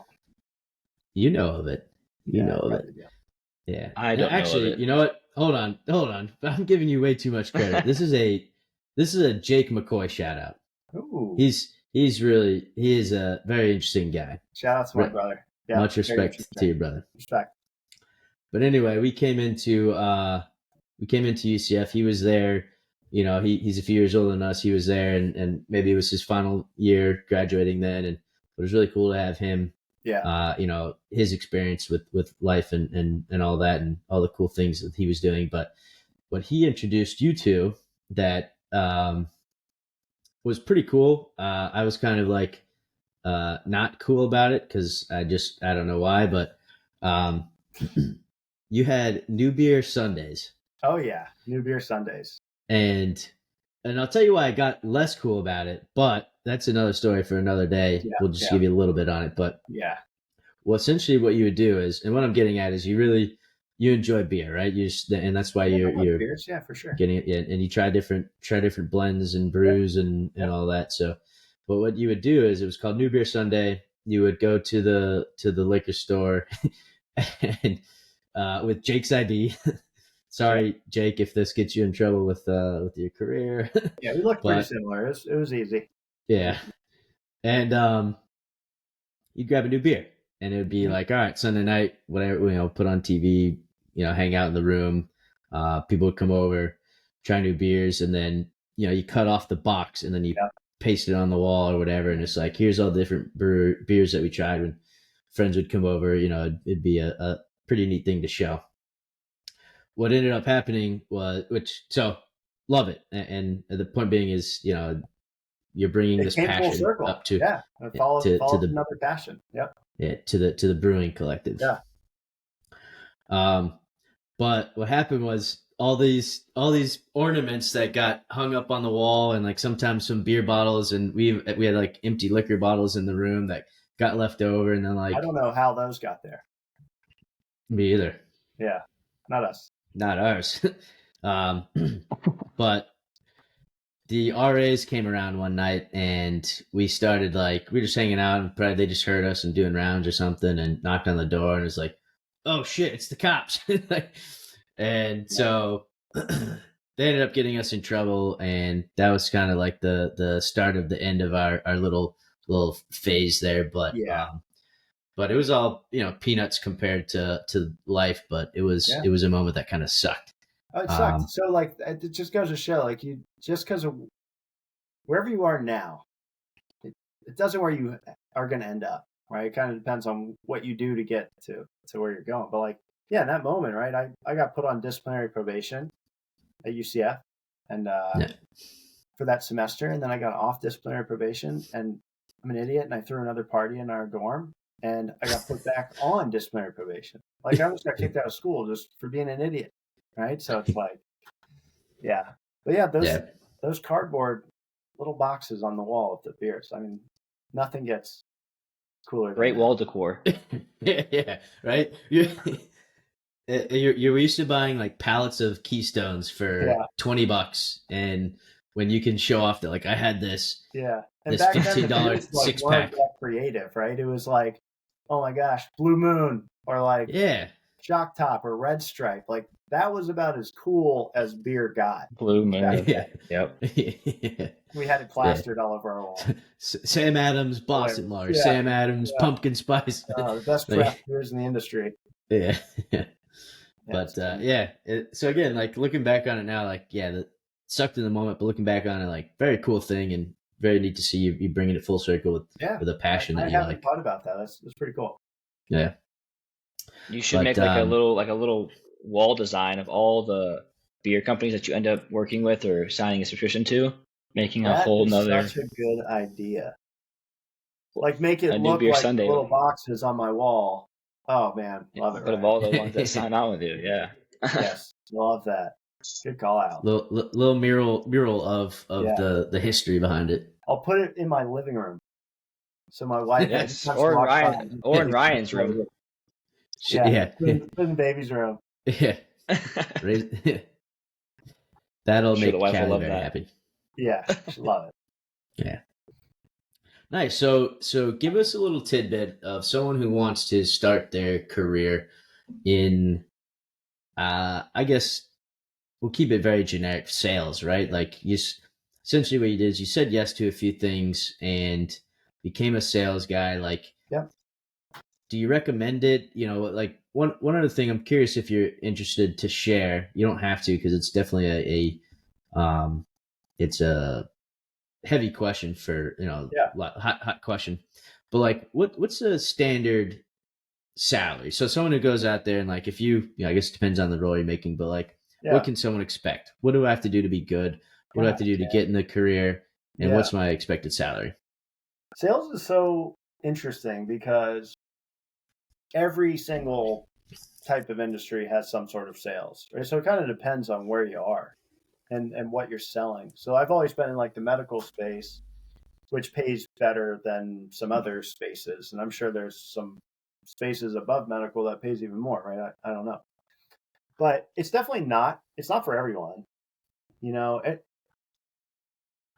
kind of have to be thick-skinned, because your whole life you're being told no. Once you get into sales, right?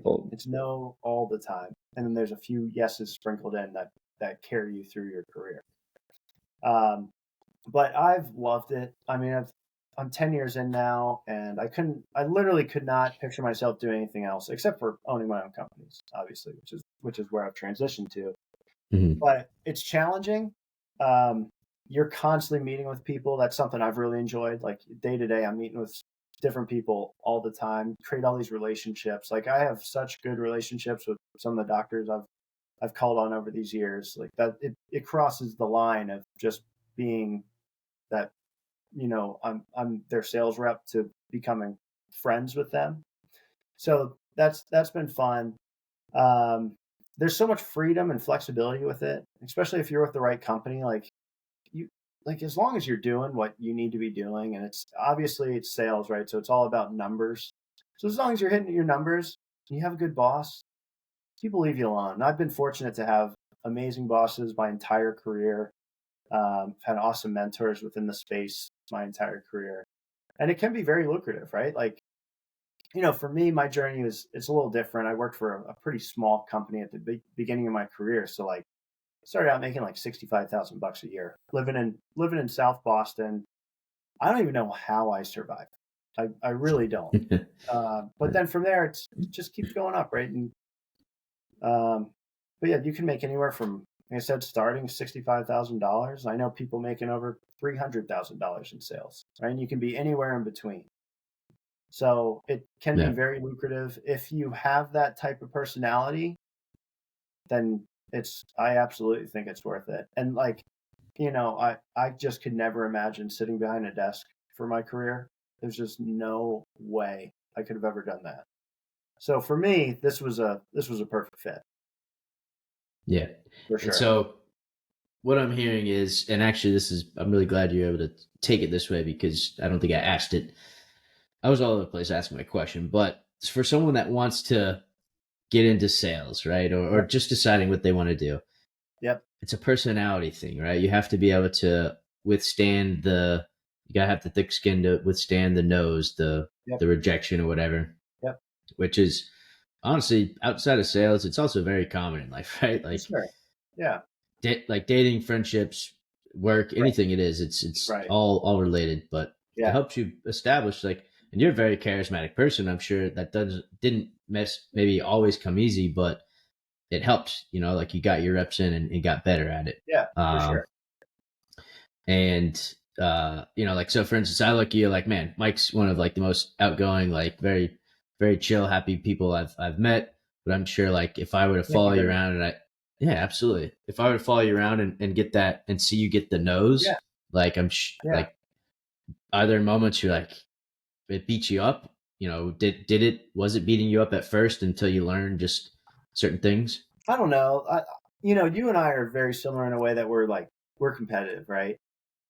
And that helped me a lot in my sales career because, getting told no, it just kind of like pissed me off. And I was like, okay, well, let's try something different. Let's you suck. Let's come up with another solution. And like the best thing you can ever do in sales is find somebody that tells you no over and over and over and over, but you keep going back and you keep going back. And eventually you get that yes. And like, then that turns into a really good customer of yours. There's really nothing better. And like, but if you don't have that mentality and you can't handle that, like if you're not persistent enough and you get told no once and you walk away, it's probably not the right thing.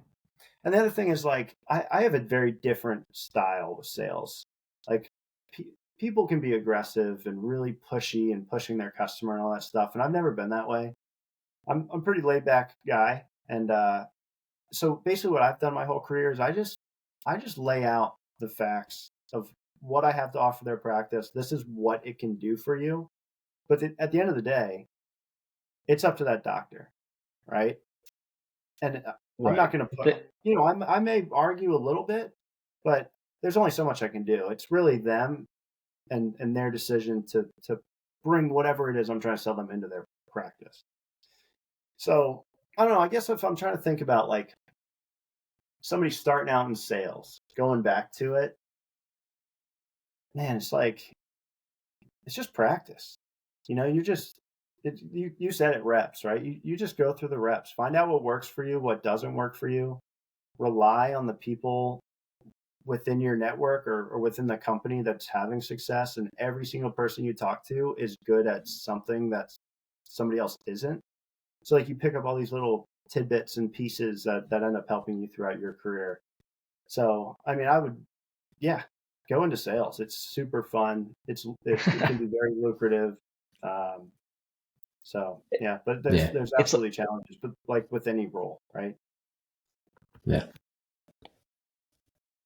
It's like one of those things that you got to be committed to the process of what you're doing and not necessarily attached to the results, because you're going to get a lot of no's. So if you go into sales just like desperately attached to being told yes, you're going to flunk out or fail quickly. You got to be committed to the day-to-day, the meeting the people, you gotta love that aspect of sales. To your point, you touched on it. You met all these people, made good relationships, and that's some of the stuff that you've taken out of it more than even just the financial aspect of it. Because there are a lot of no's, and that's just part of the process. So I guess as somebody that's getting into sales, you just got to be ready for the process. Yeah, and you said commit to the process. Like that's beautiful. That's what it's about. You don't commit. You don't like. You're not just chasing those yeses. You just are like committing to your process and building a system. The other thing about sales is like you get a really good insight to how business is done and operated, because you get really into these customers of yours. And like I'm building 2 companies based on a sales background, right? And I think that's really going to help me down the road, because I'm going to know how to build customers. I'm going to know how to create those relationships and all these other things. Getting the MBA certainly helped, because I learned a lot of different tools and skill sets and things like that through that. But man, it's really about just asking questions and diving in with these customers I've gotten close with. Why are they making this decision or that decision? What's going to make them more profitable within their practice? Like all these different little things that you just kind of build and mend together. But yeah, I mean, you can go far enough in sales that you feel like you can start your own careers, right? So it's been good. Yeah, and that's something you see too, is like you can see the profit margins. You can see how expenses eat into your revenue, and how does that make you profitable? And right. Okay, like that this product sells for $10 really, but I know this company that's number one in the nation right now is selling it for 10 times on the dollar or whatever. And so like it kind of gives you the ins and outs of how does this business really operate? Like, why does this company need to sell it at 10x? Like, oh, well, 50% of their profit is spent on marketing. It's like, well, if I eliminate marketing and that expense, then I still have enough room to make profit on my end. So absolutely, there's like all of that. But the other thing I want to touch on with this is, because I know this is something you do too, like your career and the company you work for is only going to get you so far, right? They're going to teach you what you need to know to do the best job with that specific thing. So much of like the success that I've had and the success that you've had is from independent learning, right? Like I don't think that's something everybody thinks about. Like find podcasts that can help you grow. You read more than like anybody I know. Find books that can help you grow. Find mentors like in different industries and things like that.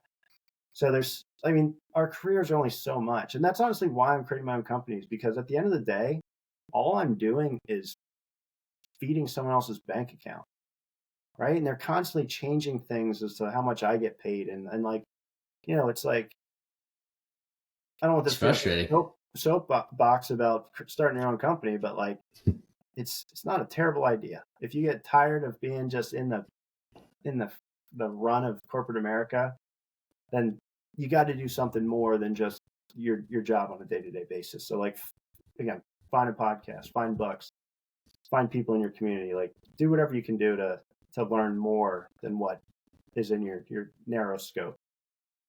Yeah. And that's all tied in too, right? Like you bullet pointed out a few things.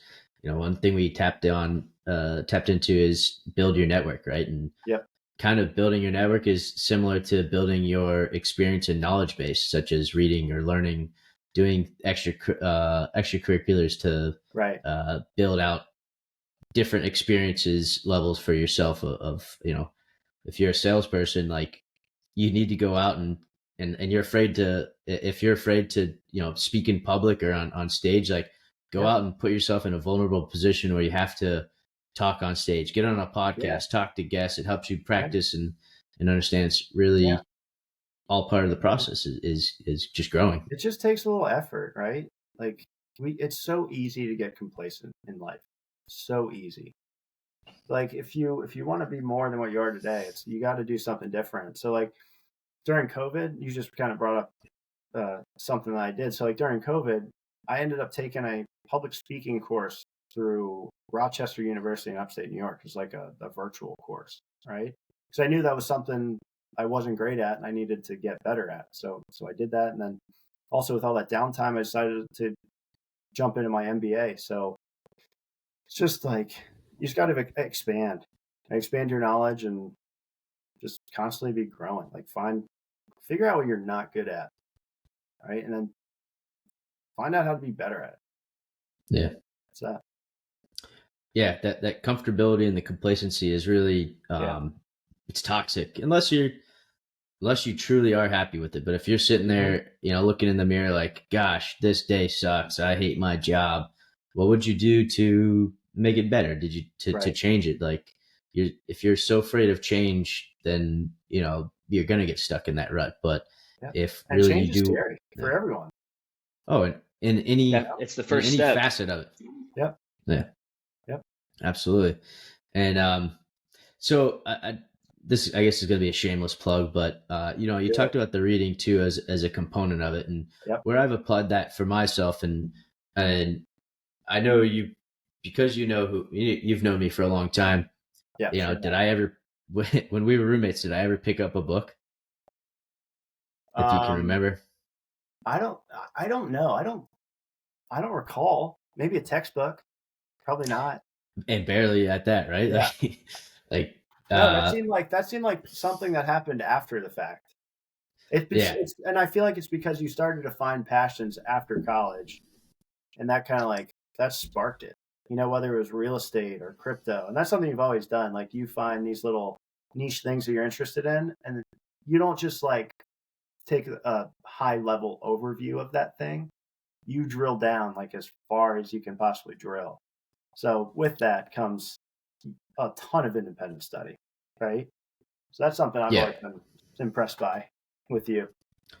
I appreciate that. And so I wouldn't say the passion, real estate, very passionate about crypto. I just hope to make, $1 million for probably anyone else on it. But yeah, I do try to dive in, and to a fault, I overanalyze things probably, and then you get this analysis paralysis phase. But the point of reading is, like you were right. The answer is no. I never picked up a book, even in high school. Like, when we had to do book reports or whatever, it's like I would barely even read the Spark Notes. Like, I just didn't want to do it, and I just didn't have the time for it. And I thought it was a waste of time. And as you mature and grow up, you're like, man, really should have done something differently about that. And it's like, but I guess that's all part of the growth too, as you realize I was, I regret not putting forth the effort, because where I'm at now in life, had I done that, I would have had a different advantage of sorts. Right. But what I realized is, towards the end of college is when I started reading books on the side. And actually, I can think of professors that assigned reading for extra credit, and it was the perfect incentive, because it was classes that I was struggling with, and hey, if you read this book and come to my office hours and talk about it, I'll give you 5 extra points on your overall grade, or whatever it is, right? Right. And that ended up being one of the best things ever for me, because it sparked this this thirst for knowledge. But the other reason too behind it is the same way that you took public speaking courses, for you to grow and build your own personal experience base. Reading was something for me, I'm the same way. It's public speaking, talking. I used to get very nervous. I still get nervous. Right. I trip over my own feet when I'm talking. I'm doing it now, but it's something that what you learn is hey, it's not that bad. Just keep rolling with it. Yeah. But what I figured out is man, I feel so stupid that when I'm talking to someone, that's why I don't talk. And so it was all right, well, if I read something, I'll have something, a knowledge base to talk about, and I'll feel little tidbits. I feel a little more comfortable about it. And now, I wouldn't say that I'm very learned but you did say I read the most books out of anyone you know. Yeah, I do read a lot of books, but it's simply all it's a tool that I utilize to help myself. So where I am today, it's a development tool. Yeah, awesome. Very, very different from 10 years ago. And that's the shameless plug, is to just like, I mean, that's just what is something to build up from and develop. So yeah, that's it. But yeah, I would say Nick's always been a reader since, as of me being older. Something that he's always kind of put into me, and he's tried to share with me is just different books he's reading or has read. And to Nick's point, throughout college, I didn't read a book even if I had to read it for school, and so something I've tried to do. I'm not good at it by any means, but it's just try to read. I've gotten better of it recently, but just try to read, because sometimes you do feel stupid and you're like, dude, what the heck? Why am I so stupid? Like, I feel dumb talking. But when you read, you just get this knowledge that you might not have before, or just more confidence, honestly, just doing what you know to be able to speak and talk to people. But yeah, shout out Nick for being a good reader. Are you like physical books or digital books now? Yeah, I'm a physical book kind of guy. Man, the whole like technology phase. You know what I'm talking about? Yeah, the whole like technology phase and me growing up in it, I always trended back to the paper, like writing down things, and I know there's like efficient things that can be done with technology, but you can never go wrong with pen and paper, and especially like a hard book. No way. It's sad that those types of things are gonna like go away. They will be gone at some point. Someday we're all gonna be reading off of our iPads and not just picking up a book. Yeah. I've got like a weird relationship with reading. It comes very like, I'm very hot or cold. If I'm reading something, I'll read it, and then I'll read 2 more books, and then I won't read anything for a year. So it's interesting. But one habit I've gotten into, which is, I don't even know how this started actually. I live up in New England, and fall, there's just like this whole vibe about fall. And I started reading a Stephen King book every October. And that's just kind of like jump started my reading. So I know like every single October I'm going to pick up a book and I'm going to start reading, and that's most likely going to lead me to reading 2 or 3 books in a row. And then at that point, it's probably getting close to October again, read another Stephen King book. So it's just, I don't know. I don't know why I started doing this, but I'm glad I did. Absolutely. It's a lot of fun.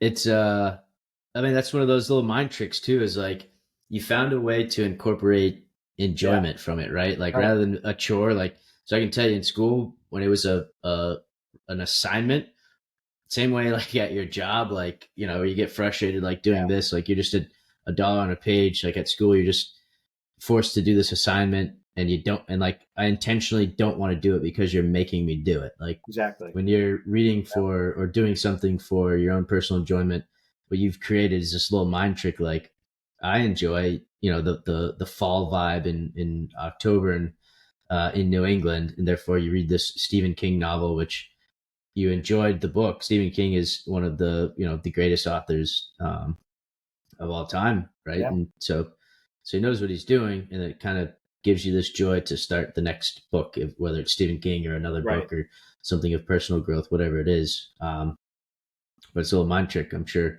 Yeah. You've probably picked up from your sales days. Yeah, I don't know why it started, but I'm glad it did. That's awesome. But we got really deep there, so I appreciate talking about that and your willingness to get vulnerable with us there. But while we're here, in this phase, let's ask you a deep question. And I got one here. Whoa. Who edited this one? Ryan, did you edit this one for the freezing cold take? I did. It's you? Oh. Yeah. All right, can I ask it then? The question? Yeah. Well, I changed the question because the one I had put the other question that you saw on Ryan's notes. Oh, I got it. But I can plug that in there if you want. I think it's a great question. What's the question? Ask it. What? Mike doesn't know. What's the question, Ryan? I don't know. What do we got? Okay. I just hope I have an answer. I'll read it off. All right. It's kind of long, so just like hear me out. Not too long, but whatever. Right. If you had infinite money, already traveled the world, done everything you wanted to do in your life, had no fears, and received no recognition for what you did, for what you did, what would you do or create? Oh man, that's a hell of a question.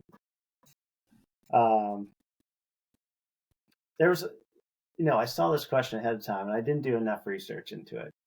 Like one of the things I was talking to my wife about it a little bit, and like where we are right now with like just parenting and stuff and all the complications that come with it, like just daycare, like, and we went through infertility and all this stuff that's going on with that in our country and all these laws and stuff. Like, I'd probably want to just commit a lot of time to like try to do something to help with these systems that are in place that are just so outdated, and like it almost feels criminal. Like the daycare system, it would be $2,500 a month for one child. Holy crap! Right. That's So it's like, how do people do that? And then there's I won't even get into like all the infertility stuff, but it's like, yeah, I'd probably want to do something to help there, and I don't know what that looks like, but that's kind of where I would want to spend my time. If I'm going to do something meaningful, it would be something to do with that. Non-meaningful, I just want to like blow some money and have some fun. What I think I would do, I'd want to go to every MLB stadium across the country and take batting practice and see how many stadiums I can hit a home run out of. That's a good answer. That right there sounds like the most fun thing I could ever do in my entire life. Hell yeah. So I think that's like just, whatever it is, $1 million a stadium, whatever. I got infinite money. Let's go. Yeah. I would say it's 0 stadiums for me right now, but you could back in the day we used to be able to. Stadium? Are you kidding me? Short right course, field, right? Probably right field for sure. 314 feet. Yeah, thank you. But it is true. Yeah, to be able to try and smash it over the green monster. Yeah, not a chance. Not a chance. Yeah, so but, those would be my two answers right there. That's awesome, and I want to tell you something Ryan and I talked about, and I hope you want to join us, though we understand that life can be very demanding and prevent you from doing this. But here we got. This came about something, again, we talked about, Ryan and I, a common thing that we, enjoy together is sports. Yep. You and I as well. Baseball. I like sports. Big time. Yeah. Oh, you know what? I didn't even know that. Very, very surprised to hear that. No, but we talked about, and Ryan and I talked about doing something similar to this. He's got plans to do it as well. And then recently I heard a story from a coworker, something that him and his dad did as a kid. But before the age of 18, he traveled to every single baseball stadium in the country and went to a game with his dad. Yeah. Yep. And but they had criteria, like the same way Portnoy has criteria for his pizza thing. That's right. It's like, hey, I got to order this, plain pie. It's got to be fresh. Got to eat it right there, and I'll rate it based on these criteria. Right. So they had criteria for their thing, like, so similar to maybe we wouldn't be able to do this, like take batting practice in a stadium unless we had infinite money. But they went to they would tour the whole stadium and go to every level that they could, and check out all right, which stadium has the best view from right field foul pole, and it's cool. I like that. Yeah, Yankee Stadium has this or whatever. What's the most? What would you rank the best food, or and then they'd also get a hot dog. It's which stadium has the best hot dog, and they'd rank that. Best hot dog. You have to get a hot dog. You have to get a beer. Every single stadium. I like that. Best view from count me in, guys. I got nothing going on. Yeah. Just a few businesses to run, but that's about it. Yeah. But I mean, that's the plan, right? Say we can, keep this podcast thing going. We can develop a little bit of an online personality. That could be something that we want to add to the whole thing. And we'd love to have a team of friends with us. So yeah, man. I actually have started that little journey, the baseball stadium journey. I think I've been to 10 or 11 or something like that. But what I've done is I've gotten a koozie from each of the stadiums. So one day I'm going to frame all the koozies from each MLB stadium. So that's my goal. Hell yeah. 10 or 11? You got a ways to go, but you put a good dent in it. Yeah. Ways to go. And it doesn't have to stop at MLB. You could do NFL, NBA. Yeah, that'd be cool. But MLB stadiums are so unique, from one another. That's what makes that. That's why I would want to do MLB. Because NBA stadiums, every just single in NBA an court arena. is the exact same size. Yeah. Right? There's no differentiation there. Yeah, it's just the outside vibe experience is Right, probably all that they can really adjust there. But I got another question for you. And it's a freezing cold take. And I would say, what time period or former civilization would you want to live during or be a part of? Maybe 1920s. Give us, I don't know, whatever's jumping off your mind. That was my answer. I Oh, wrote maybe 1920s. I wrote you in wrote maybe 1920s. I was thinking about So this. I don't know if he went in and he put his own notes in, Nick. He's like our best guest so far. Yeah, by far. Think about what Casey brought you and what I brought you. Just remember that. I was looking at our show notes, and it was like talk about my different majors and me finding my way, and I was like, "Well, Nick didn't write that." I like to prepare for things. Right? I was fully on board for it. Yeah. Yeah, so I would say probably 1920s. I'm thinking about, there was just this trend that went on TikTok, like how often you think about the Roman Empire, and I feel like maybe what you're like, where this came from. 2 times a day. So for me, literally never, ever, never. There's no reason for me to ever think about that. I don't belong back then. I wouldn't have made it. I wouldn't have made it. Yeah. So I need like some sort of civilization, right? And I feel like 1920s is perfect, right? The Roaring 20s. It's when America started to look like what it's become today, right? Like those cars, everybody dressed like just so good. Prohibition, people are sneaking in, like having drinks in places they're not supposed to. That sounds fun and exciting. Just like us in college. Yeah. Right. Yeah. Speakeasies. I love a speakeasy. So exciting. Yeah, I feel like I'm a 1920 kind of guy. Yeah. Oh yeah. You look like that's the age of the tycoons. People started oil and railroads, and tycoons were already out there, but still 1920s. Right. I get what you're saying. Yeah. That's fun. Money started flowing in the 20s. Yeah. And boy did it flow. Yeah, I would have missed it for sure. That's awesome. That's a great one to really wrap up, and start getting into our final series of questions. Cool. Let's go. And I'll let Ryan run with these questions. I think it's better if he gets to know you. Yeah. One thing that I usually ask every week, it's kind of my thing that I kind of added to this podcast that we do, is something that maybe has been on your heart or just been thinking about for a little bit now, just like not normal, right? Something that's kind of come on you recently and just you want to, I don't know, express it to us and let us know what's kind of sitting on your heart right now. All right. Yeah, I think it's actually interesting you ask that question because life's stressful. It's super stressful right now because Boston is just so damn expensive. I truly don't know how anybody affords it. Like we both have good jobs. We make pretty good money, and it's like we're scraping by essentially.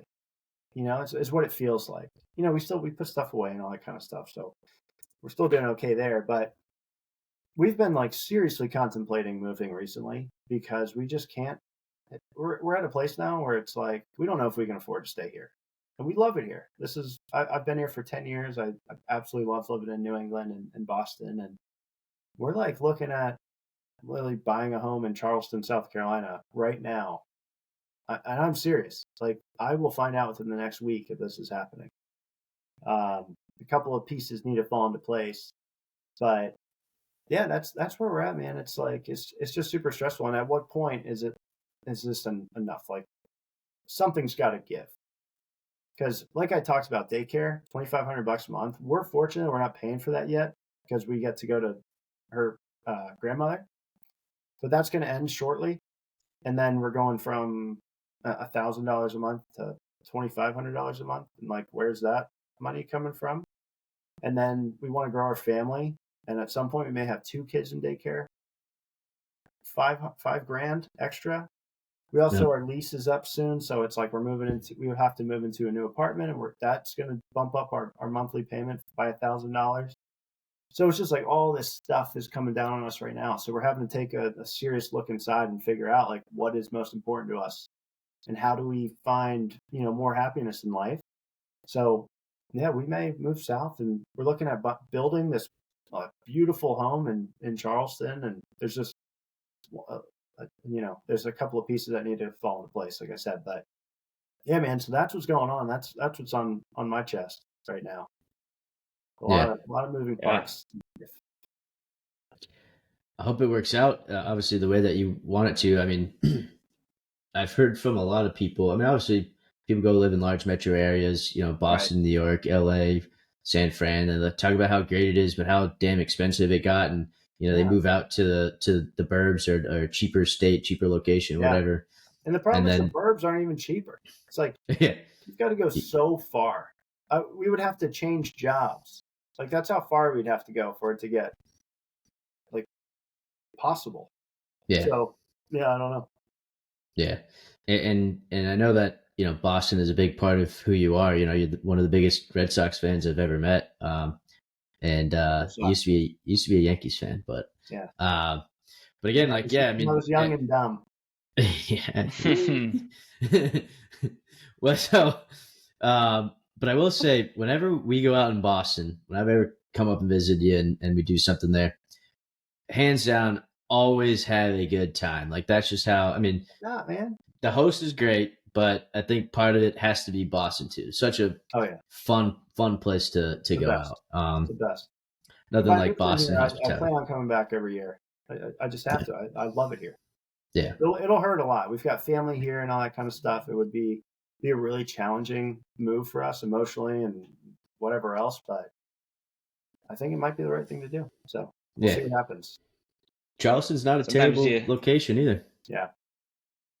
You just got to do what you got to do sometimes. And obviously I'm nowhere near your situation, but it can definitely be tough when life gets going. You gotta be selfish sometimes and like just do what's right for you and your immediates. Yeah. So that's where we're at. It's important. And so we ask these questions to every guest. These last 3 ones right here, it's kind of like all tied into one at the same time, but we like to get to know you a little bit more and what your interests lie. And so we ask you what your favorite book, favorite song, and favorite movie is. You can answer all 3 or answer just one, up to you. Okay. That's hard for me. I don't have like a favorite of any, like it's not, I can't just pick one. So favorite book. I love the book Unbroken. I don't know if you guys have ever read that. Lauren Hillenbrand. I mean, my God, what a story. And then my other favorite book is Boys in the Boat, which is weird. I'm not this like World War II buff or anything like that, but it just happens to be that same time period. Just two just incredible stories. It's about just like perseverance as human beings, and just overcoming the biggest obstacles in life. So those two, I love those 2 books. Song, I don't know. I can't do that one either. I've got like certain genres that I love, like 90s, 2000s country. For whatever reason, I love that stuff. Blink-182, my first concert ever. I love me some Blink-182. Leon Bridges, I'm big into his stuff. Oh yeah. I've been into like Zach Bryan, his new album, Cody Johnson. Okay. A lot of country stuff, but I'm kind of all across the board. And then movie, I just like the 90s, super nostalgic, like, and sports themed stuff. Space Jam, freaking love it. Oh yeah. The Sandlot, Remember the Titans. All those types of movies. I love it. Can't get enough of it. The movie choices are solid. Yeah. Yep. So there's the back and forth question. Who's the GOAT in the NBA? Is it Michael Jordan or is it LeBron? And I would like to preface that or spin the question and spin it back on the audience. Yeah. Whose Space Jam was better? That might answer who the GOAT is, right? There's literally no contest. Did you see the new one? So bad. It's garbage. Absolute garbage. Yeah.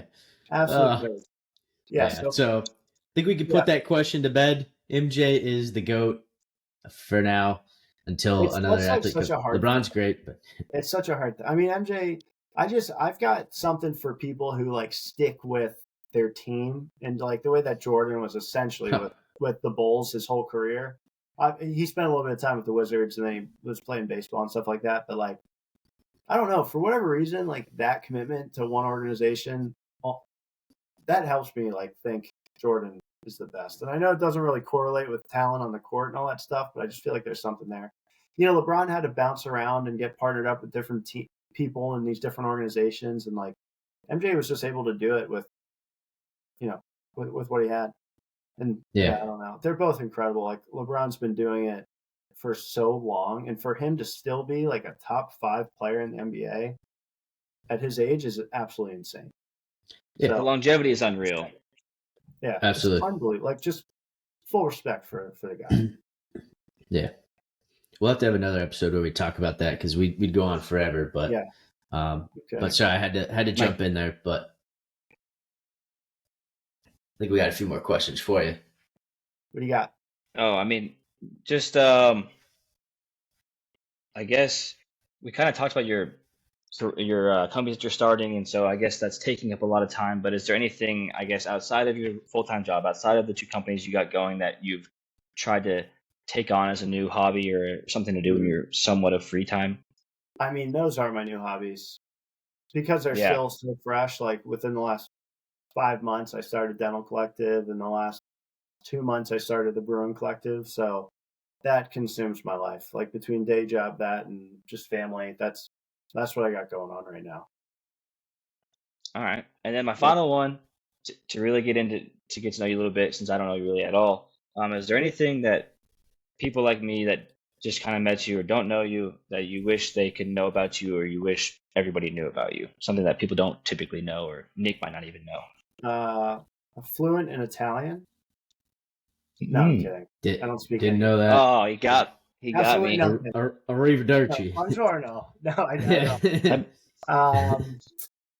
No, man, I'm a pretty open book. I mean, I guess you don't know me at all, but what you've seen today, this is kind of who I am. I don't, I think that IVF thing, that's probably the biggest thing that like we kind of kept close to our chest during that process. And like the twin that I told you guys about, like not a lot of people know about that. Mm-hmm. But yeah, I mean, I'm an open book, man. If you want to know something about me, give me a call, shoot me a text. Fire away. If you're ever in Boston, I'll buy you a beer and we can figure out what you want to know about me. So sounds like a deal. Yeah, I can't think of anything specific. Yeah. All right. We will make a Relatively Uncharted trip to Boston and Philly. To a live audience. We'll do a live audience. Man, absolutely. Someday. It's gonna be crazy. Whenever you have it, you let me know because I'll be there, regardless of what city you're in. Live audience, I'm there. We're talking about a few things. I mean, this is all pie in the sky, making in the works. At some point we expect it to happen, but but we'll say that we don't have anything. Sure, man. One day at a time. It's like something I was just told. You literally have to take it one day at a time. Some days are good, some days are shitty. You have to keep moving forward regardless. So you guys are on the same exact journey I'm on right now, just different mediums. So just keep moving forward and like just take it. What do you want it to look like, and just figure out how to get there. And I know you, Nick, and I know that's what you're going to do. That's all you can do. I texted Nick today that I said week by week we just got to stay consistent, and what we want to happen will come. Yeah, and isn't it amazing how much you've already learned about this? Mm-hmm. Right, you threw yourself into something you knew nothing about, and it's incredible how quickly you learn. 100%. Cool. And in a month from today, you got to do much more shit that you don't know now. It's really cool. As long as you're willing to dive in and put in the effort, you can make it happen. Yeah, just a quick note.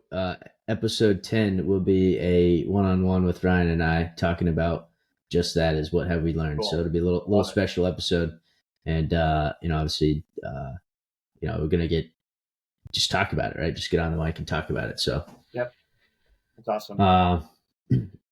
I think there's one more question, right? Tell us where are your socials. Where can we find you on everything? you, Mike, the personality and your businesses. What are you willing to share I'm with really us? just on Instagram. I mean, I've got Facebook. I just never look at it. So me personally is at Mr. McCoy 91, I think. And it's Mr. McCoy. It's not really Mr., but everybody says it. It's just my middle name is Ryan. Yeah, so Mr. McCoy 91. My dental page, you can find me at Dental Collective DPO. And then my brewing company, you can find me at The Brewing Collective GPO. Okay. Awesome, man. That's it, man. No Twitter. I've never tweeted a day in my life, which means I don't X either. You don't X? I dabbled in Facebook for a while, and now 10 or 11 years later, I'm seeing my posts from when I was back in college, and it's like absolutely horrifying. Cringy. What was I doing? Yeah, I Snapchatted for a little while, like when we were runners, but I left that life behind as well. So hit me up on Instagram, but just shoot me a text. It's a lot easier. Life in the fast lane for you. Yeah. Yeah. All these new trends and apps are they're you just got to keep moving on with the next one. So it's hard to keep up. Yeah. But dude, that was we can say that you did give back more than Casey did, because you did contribute to the show notes.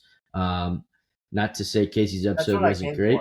That was my only goal today. Yeah, I'm here to one up him. Yeah. But this was an awesome episode. We learned so much, and the things I didn't know about you that I got to learn. But very happy you shared it with everyone, and Ryan especially as well. So this was super fun, and it was fun to take a look inside. We don't do that very often as people, so it's fun to kind of peel back the layers and see all the stuff I've done in my life. So this was fun. This was a cool opportunity, and I think awesome time with you. Podcast, you've kind of made it, right? You are. Yeah, I mean, the Dental Collective is out there, and hell yeah, dude, I'm on Spotify. Let's go. Yeah, hell yeah. No, but this was awesome, guys. Super fun. Keep doing what you're doing. It's, I think you're on a good path. So I'll come back whenever you want me. We'll chat about whatever you want. This was a good time. Nice job. Love to hear that. Very therapeutic. Excited to see where you're going, and obviously you and I will be in touch, and yes, sir. We'll share your information, and good luck with all those current, within the next week, those details you're waiting on. But awesome. Always a pleasure having you, man. Really appreciate you. Thank you, guys. Nick, Ryan. Nice meeting you, man. Good thing, guys.